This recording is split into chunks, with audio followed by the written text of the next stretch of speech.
Bienvenidas y bienvenidos alumnos de tercer grado de secundaria. Estamos en una sesión más de Aprende en Casa, en la asignatura Formación Cívica y Ética, titulada Las necesidades colectivas. Espero que todas y todos tengan las mejores condiciones de salud y que se encuentren con muchos deseos de aprender y conocer cosas nuevas. Recordemos que la salud es una de las principales necesidades colectivas. Mi nombre es Nadia Jiménez y en esta ocasión estaré en compañía del maestro Isidro Navarro. Bienvenido, maestro. Gracias, Nadia. Es un placer estar nuevamente con ustedes. En efecto, conocer las necesidades colectivas es un primer paso para poder lograr una vida con bienestar. Además, participar en la detección y atención de necesidades, colaborando según nuestras posibilidades, es parte del quehacer colectivo. Por ello... Maestro, pero hablando de las necesidades colectivas, antes de continuar, sería bueno recordar a las y los estudiantes que es importante seguir con las medidas higiénicas que ya conocemos, como el uso correcto del cubrebocas y lavado de manos constante, y mantenernos en casa el mayor tiempo posible. Estamos a punto de reencontrarnos, por eso es importante no bajar la guardia. También es importante tener una alimentación balanceada, hacer ejercicio y recordar a nuestros familiares que debemos seguirnos cuidando. Durante esta sesión vamos a reconocer las necesidades colectivas en nuestra localidad o región. Para ello, tendremos que recordar y preguntarnos, ¿a qué nos referimos con necesidades colectivas? Además, ¿cómo las podemos reconocer? Imaginen que un grupo de personas viviera en una casa, la familia Pérez, y tuviera que organizarse para poder subsistir. Estas personas deben tener intercambios con el exterior, pero necesitan producir algo para pagar los servicios que reciben. Así que estas personas necesitarán, entre otras cosas, organizarse para definir sus necesidades y priorizarlas. ¿Cómo lo harían ustedes? Hablaremos un poco de esto enseguida. Así es, maestro. Retomando esto de las necesidades, las y los estudiantes recuerden que para la sesión necesitarán un cuaderno de notas, su libro de texto y lápiz o bolígrafo. Si tienen discapacidad visual, preparen las hojas Ledger, el punzón y la regleta. No olviden anotar las ideas principales, dudas y reflexiones que surjan sobre este tema para poderlas consultar en su libro de texto o comentarlas con su profesora o profesor, compañeras y compañeros, familiares o gente conocida. ¿Qué tal si retomamos como ejemplo esto que acabo de mencionar a las y los estudiantes de lo que van a necesitar? Primero dijimos que iban a necesitar algo para hacer notas y su libro de texto, pero después mencionamos lo que necesitarían las y los alumnos con discapacidad visual. En un ejemplo muy concreto, podemos ver que las personas tienen diferentes necesidades de acuerdo con sus características. Si a quienes tienen discapacidad visual se les diera un lápiz y cuaderno, tal vez podrían darles utilidad, pero no son los instrumentos adecuados para atender su necesidad. Ahora pensemos, ¿cuál necesidad? La de atender su derecho a la educación. Así es, Nadia. Con el ejemplo que presentas, una acción precisa, como indicar a las y los estudiantes los materiales a utilizar, tiene que ver con la atención de una necesidad en función de los derechos de las personas. En este caso, además del derecho a la educación, se reconoce el derecho a la no discriminación. Maestro, ¿y en el ejemplo de la familia Pérez, se puede hacer algo similar?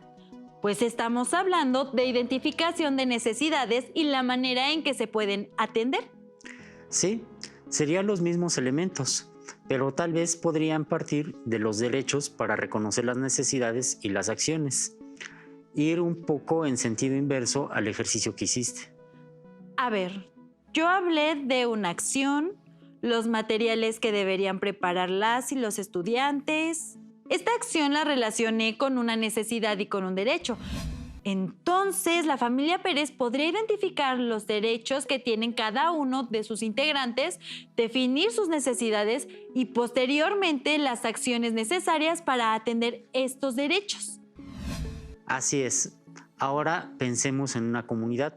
Para identificar las necesidades de las personas, debemos partir de dos cuestiones importantes: las características de cada persona o grupo de personas, los derechos que tienen estas personas. Por ejemplo, del total de las y los estudiantes de secundaria que siguen la sesión de Aprende en Casa, algunos son mujeres y otros son hombres, pero independientemente del género, hay quienes tienen discapacidad visual. ¿Ser hombre o mujer requiere de un apoyo especial para seguir estas sesiones? El género no dificulta o facilita ver la pantalla, pero las sesiones sí deben hacer valer los derechos de hombres y mujeres. Así es. Deben evitarse expresiones machistas. Debe considerarse la diversidad y promover la equidad y la no discriminación. Pero la condición de discapacidad visual requiere de condiciones especiales. Sí, tal vez un tipo o tamaño de letra o las imágenes no se puedan percibir parcial o totalmente. Tal vez para tomar apuntes se requiere de materiales específicos, como las hojas Leyer, el punzón y la regleta. Del mismo modo que si se tiene discapacidad auditiva, la lengua de señas mexicana facilita la comprensión. Así es. Sobre este tema, las y los estudiantes saben si en su localidad hay personas con discapacidad visual o auditiva. ¿No sería bueno encontrar alternativas para mejorar y garantizar el ejercicio de los derechos de las personas? Por ejemplo, si acuden a la escuela, al mercado o a un centro deportivo, la comunicación es importante para que puedan ejercer su derecho a la educación, a la salud, al esparcimiento y a la alimentación. ¿Qué podemos hacer para atender la necesidad de comunicación de las personas que manejan un lenguaje diferente? Bueno, se facilitaría a las personas con discapacidad auditiva si más gente conociera la lengua de señas mexicana. Para quienes tienen discapacidad visual, he conocido lugares donde hay anuncios en braille. Se puede sensibilizar a las personas de la comunidad para que aprendan estos lenguajes, para que conozcan los retos que enfrentan quienes tienen esta necesidad y puedan apoyarles a solucionarla. Así es, podemos reconocer que es importante saber las condiciones de la población en el lugar en que vivimos. Enseguida, veremos un ejemplo sobre la relación entre las características de la población y sus necesidades. Te invito a ver la siguiente cápsula sobre el crecimiento, la estructura y la distribución poblacional de nuestro país.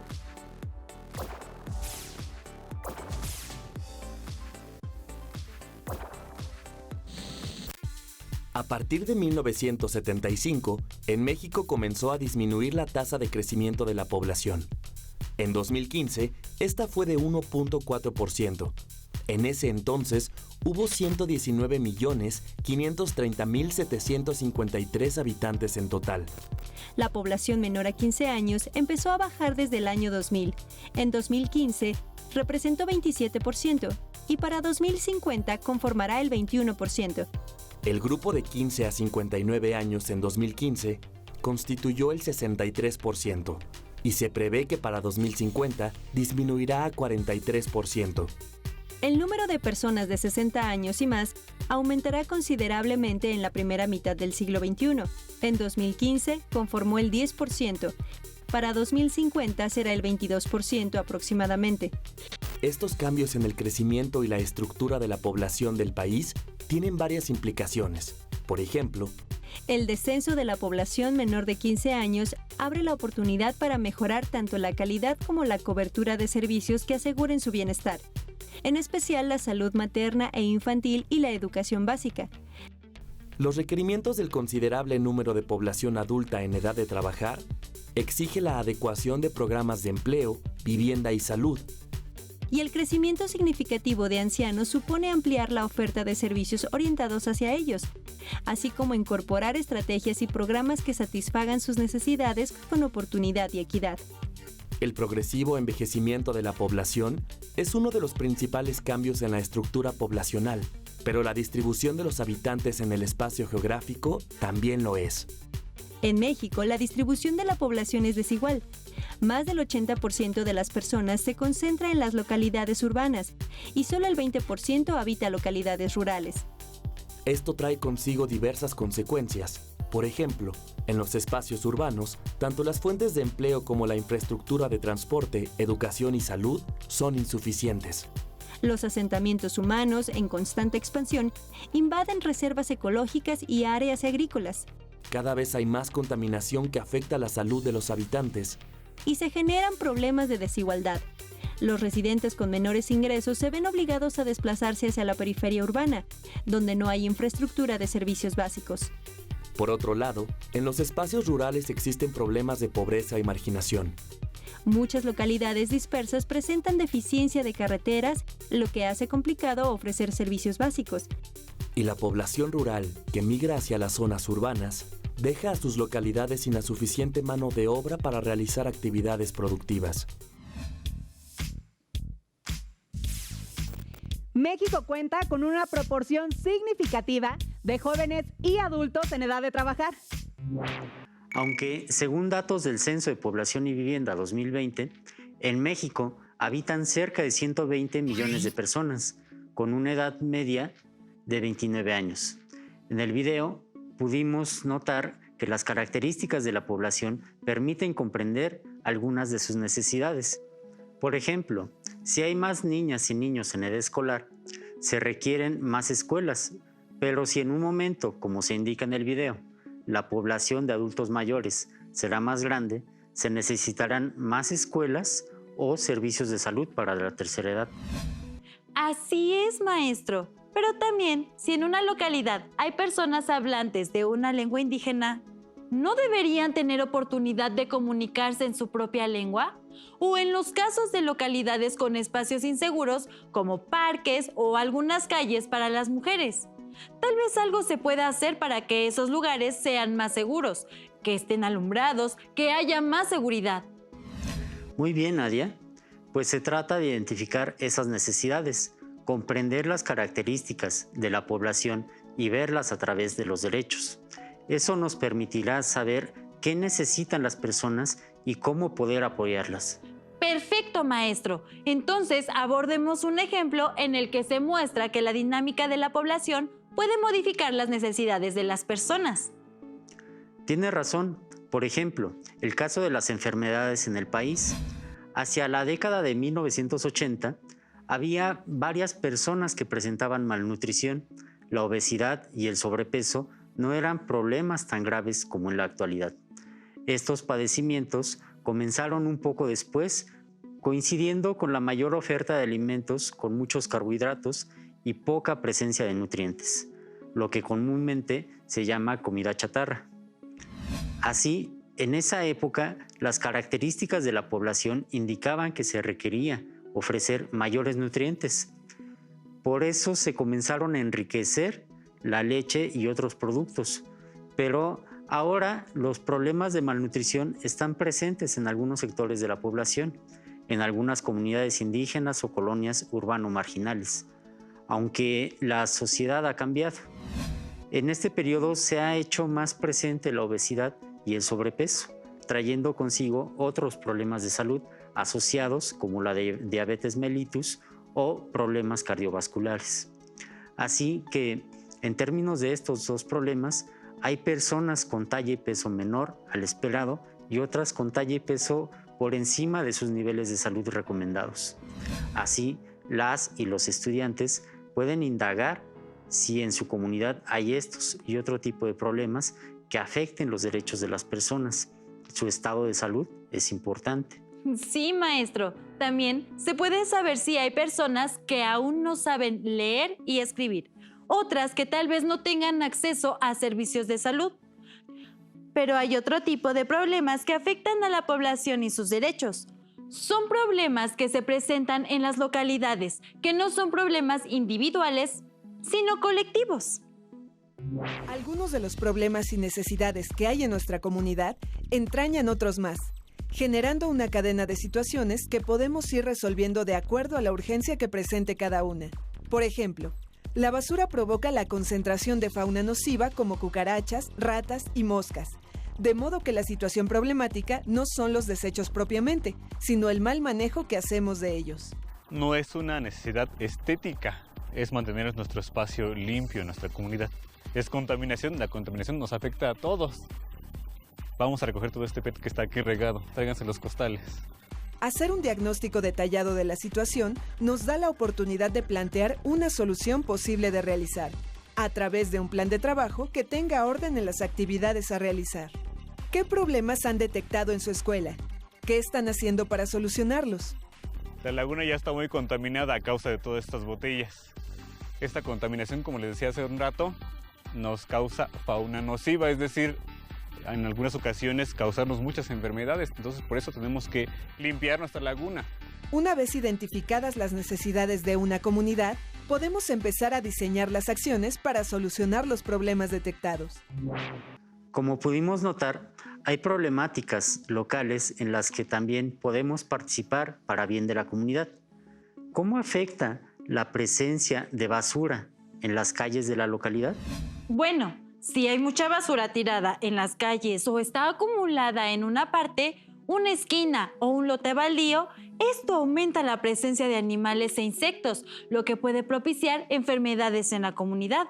Si los ríos están contaminados, se pueden traducir en problemas de salud estomacal o de la piel, entre otros. Si hay mucho ruido en las localidades, también es contaminación auditiva y eso puede provocar también alteraciones en el estado de ánimo. Bien, ahora estamos listas y listos para hacer un ejercicio.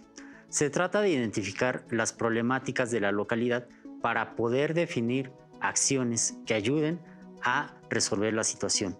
Para ello, es necesario identificar esas necesidades, pero no se puede definir las necesidades de una localidad de manera aislada. Así que necesitarán al menos dos fuentes de información. La primera es información institucional. Si hay estadísticas sobre la situación local, es mejor. Una fuente de información reconocida es el Instituto Nacional de Estadística y Geografía, que realiza encuestas nacionales sobre ocupación y empleo, los censos de población y vivienda cada 10 años, así como las encuestas intercensales a los 5 años de realizado el censo. Además de que hay otro tipo de información sobre salud, económica, etc. También hay información disponible en las secretarías e institutos federales y estatales. Podemos encontrar información en cada dependencia de gobierno. Recuerden que es su obligación hacer pública la información de interés. Estas son algunas instituciones a las que se puede acudir. La información estadística o institucional es muy importante. Pero para identificar necesidades es importante también saber la opinión de quienes integran la localidad. Para ello, como saben, se puede hacer un sondeo preguntando a familiares o amistades. También se puede hacer entrevistas o pláticas informales. En todos los casos, es importante hacer un registro de lo que las personas mencionen. Sigamos con el ejemplo del río contaminado. Se identifica que hay mucha basura en él. Además, se encuentran reportes institucionales que indican que hay varias personas con enfermedades provocadas por eso. Pero al preguntar a la población, se identifica también que hay dos opciones de atención. Una es poniendo anuncios que busquen sensibilizar a la población. Otra opción es hacer campañas de limpieza para atender el problema y sensibilizar. ¿Cómo podemos identificar esto? Preguntando. ¡Hagan el intento! Pueden buscar medios seguros, como hablar por teléfono, redes sociodigitales o platicar con familiares cercanos y hacer una pregunta como ¿cómo crees que se pueda resolver el problema de...? Muy bien, Nadia. Solo recordar que si se hace una encuesta o sondeo de algún tipo, siempre es bueno anotar los datos de quien responde y su respuesta. Ahora que identificamos algunas fuentes, las instituciones y las personas de la comunidad, ¿cómo hacemos para identificar las necesidades? Pues podemos iniciar por organizar la información. Realicen una tabla como la siguiente. En la primera columna describirán la problemática. En la segunda, el derecho o derechos que se afectan. En la tercera columna indicaremos la necesidad y en la última columna, la acción a realizar.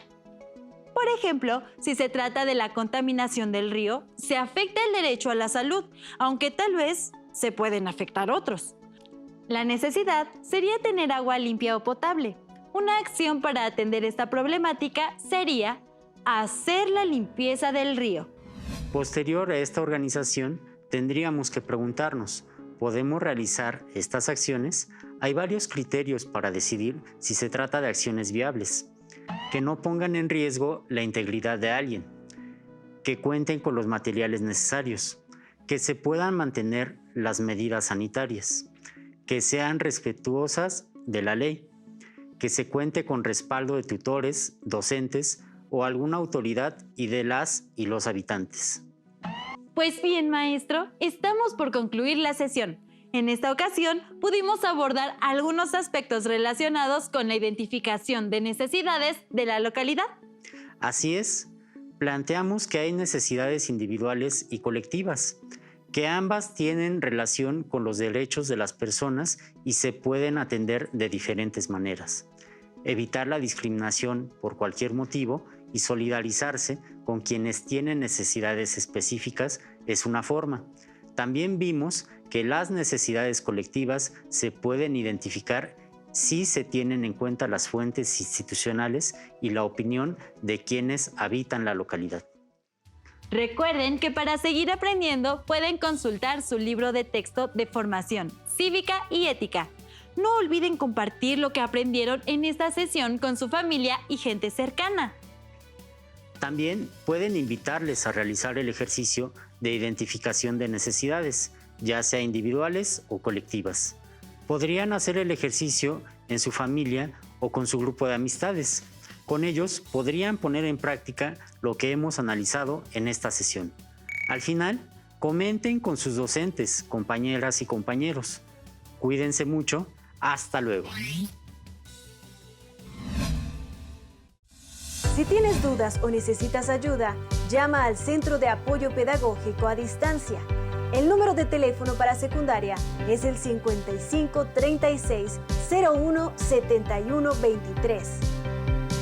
Si requieres consultar los libros de texto en versión digital, recuerda que los puedes encontrar en la página conalitec.cep.gov.mx. Y recuerda que también cuentas con el sitio aprendeencasa.cep.gov.mx, en donde podrás ver nuevamente los videos de los programas y además encontrarás actividades para fortalecer tus aprendizajes. También te invitamos a que consultes la plataforma nuevaescuelamexicana.cep.gov.mx.